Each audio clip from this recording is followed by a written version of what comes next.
നമസ്കാരം, കൊട്ടാരക്കര മീഡിയയിലേക്ക് സ്വാഗതം.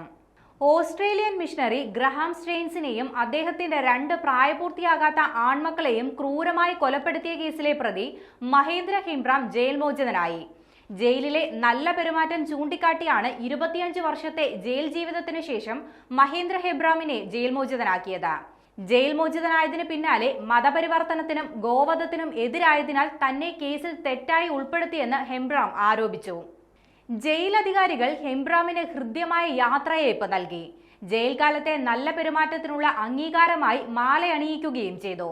1999 ജനുവരി 21 രാത്രിയാണ് സ്റ്റെയിൻസിനെയും മക്കളായ ഫിലിപ്പ്, തിമോത്തി എന്നിവരെയും സിംഗിന്റെ നേതൃത്വത്തിലുള്ള ഒരു ജനക്കൂട്ടം ജീവനോടെ ചുട്ടുകൊന്നത്. ഈ കേസിൽ ഹെബ്രാമും ബജ്റംഗ് ദൾ നേതാവ് ദാരാ സിംഗും രവീന്ദ്രപാൽ സിംഗും കുറ്റക്കാരാണെന്ന് കോടതി കണ്ടെത്തി. വാഹനത്തിനുള്ളിൽ ഉറങ്ങിക്കിടന്ന സ്റ്റെയിൻസിനെയും മക്കളെയും സിംഗിന്റെ നേതൃത്വത്തിലുള്ള ഒരു ജനക്കൂട്ടം ആക്രമിക്കുകയും തുടർന്ന് വാഹനത്തിന് തീയിടുകയും ചെയ്തു. അവർ രക്ഷപ്പെടാൻ ശ്രമിച്ചപ്പോൾ ലാത്തികളുമായി എത്തിയ ആൾക്കൂട്ടം അവരെ പുറത്തിറങ്ങുന്നത് തടഞ്ഞു. ഇതവരുടെ മരണത്തിലേക്ക് നയിക്കുകയായിരുന്നു. പിന്നീട് അവരുടെ അസ്ഥികൂട അവശിഷ്ടങ്ങൾ കണ്ടെടുക്കുകയും ചെയ്തു. സിംഗും ഹെബ്രാമും ഉൾപ്പെടെ ആകെ 14 പേർ ഈ കേസിൽ പ്രതികളായിരുന്നു.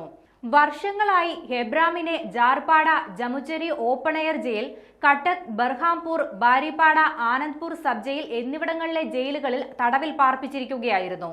തുടർന്ന് 2011 സെപ്റ്റംബർ 28 കിയോഞ്ചർ ജയിലിലേക്ക് മാറ്റിയത്. ഇവിടെ നിന്നുമാണ് 25 വർഷത്തെ ജയിൽവാസത്തിനു ശേഷം ഇപ്പോൾ മഹേന്ദ്ര ഹെബ്രാമിനെ ജയിൽ മോചിതനാക്കിയത്.